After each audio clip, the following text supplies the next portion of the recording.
Now, during the tribulation period, you and I recognize that the world will fall under a one world government.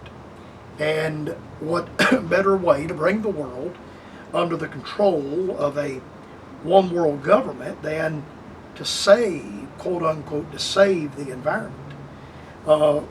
We're trying to save the earth. We're trying to save people. It's a good thing for you to allow globalists to control your life.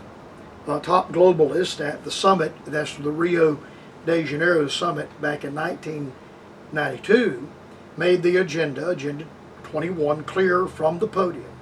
Maurice Strong, who served as the Secretary General of the UN's Earth Summit that developed Agenda 21, framed the Sustainable Development Agenda starkly.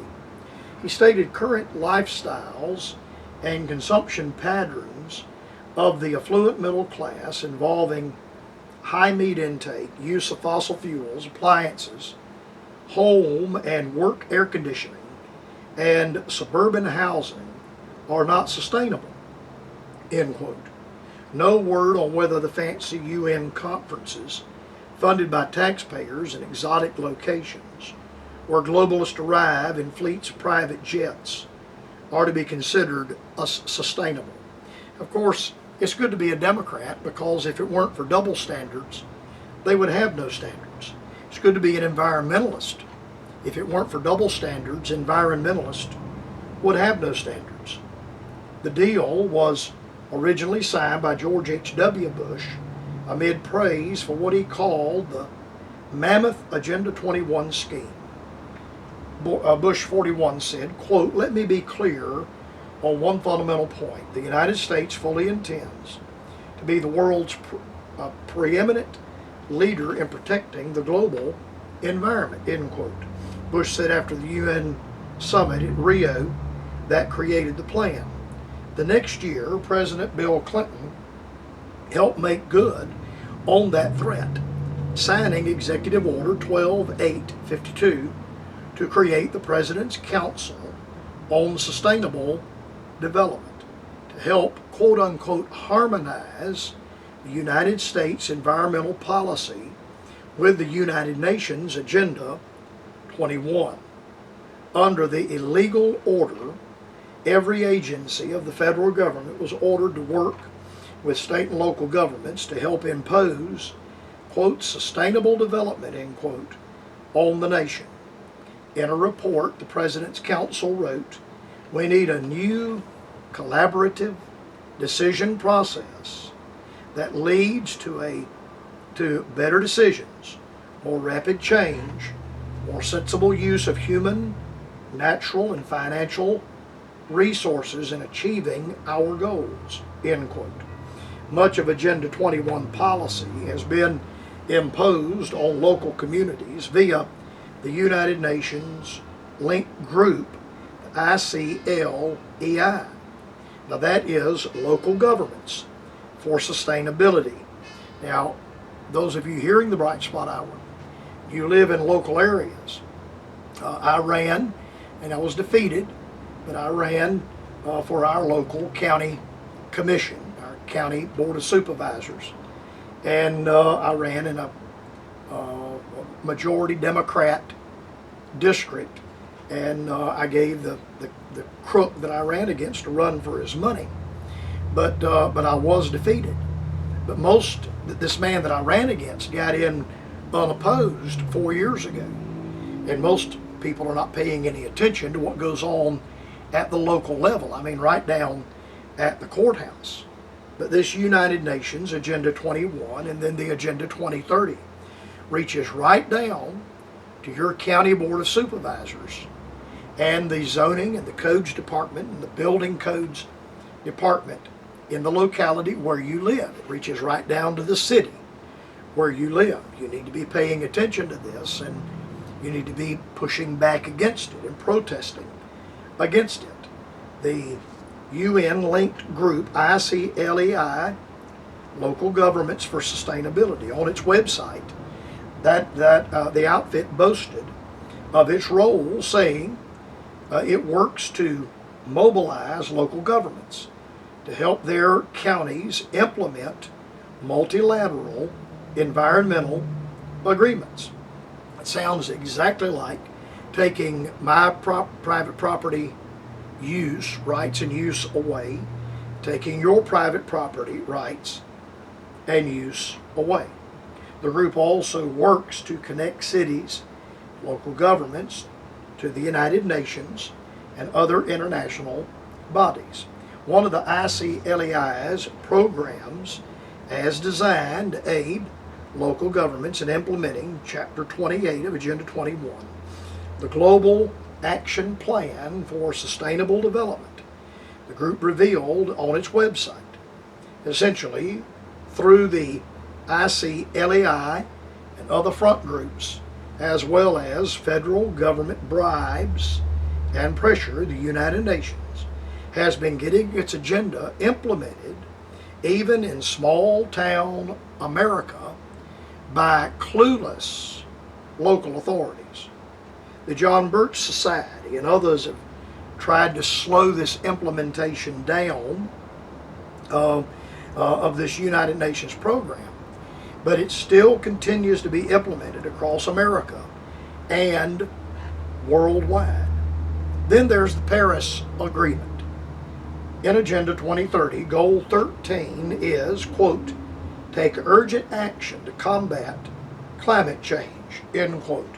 The targets under Goal 13 include more climate indoctrination of children, trillions of dollars in wealth redistribution from the poor and the middle class in the West to the kleptocrats ruling the third world countries, and more.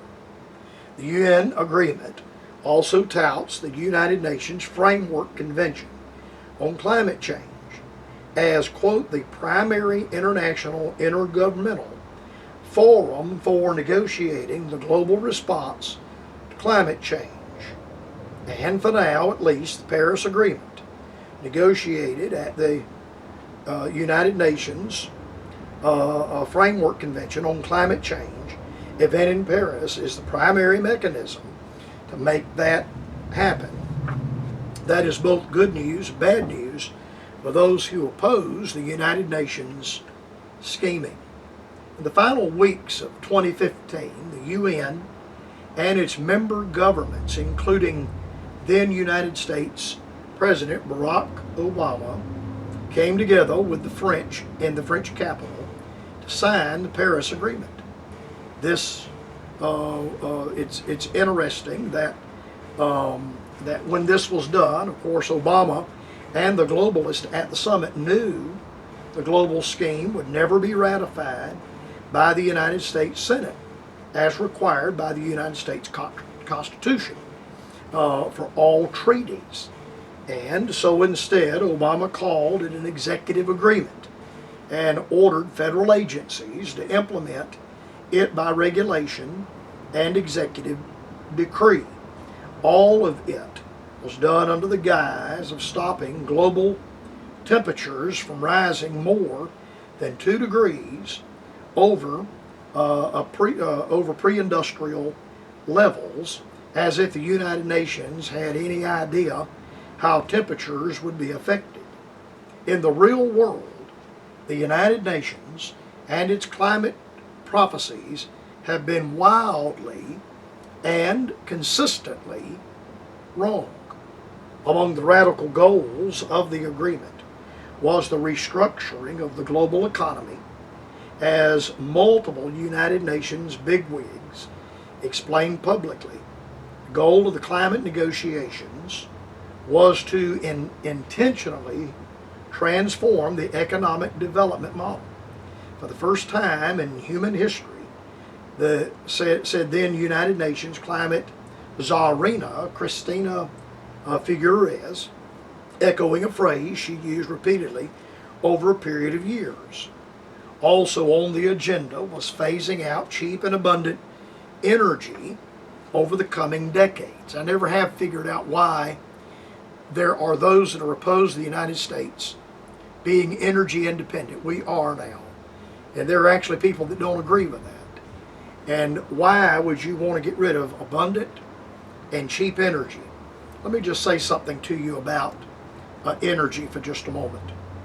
Energy is a waste product, and the crude oil that's pumped out of the ground is a waste byproduct.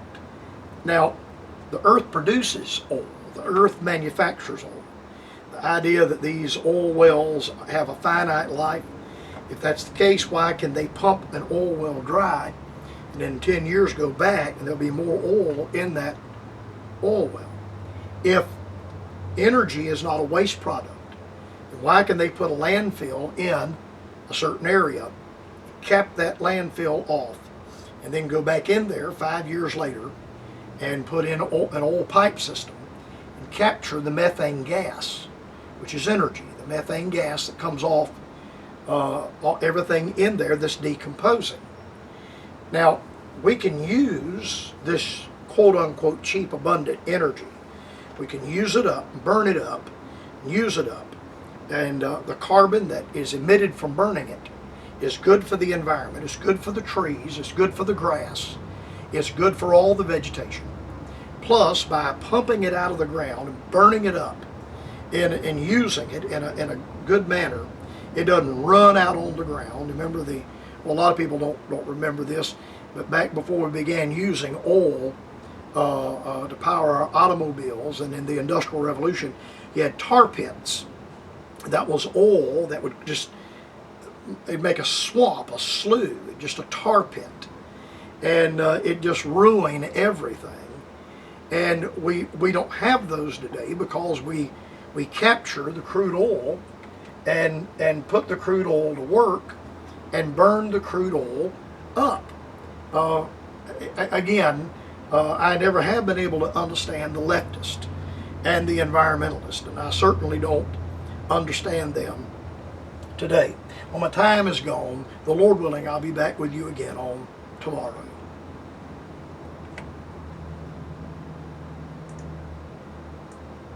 Website at thebrightspothour.com. Write Dr. Carver at Post Office Box 4, Greenville, South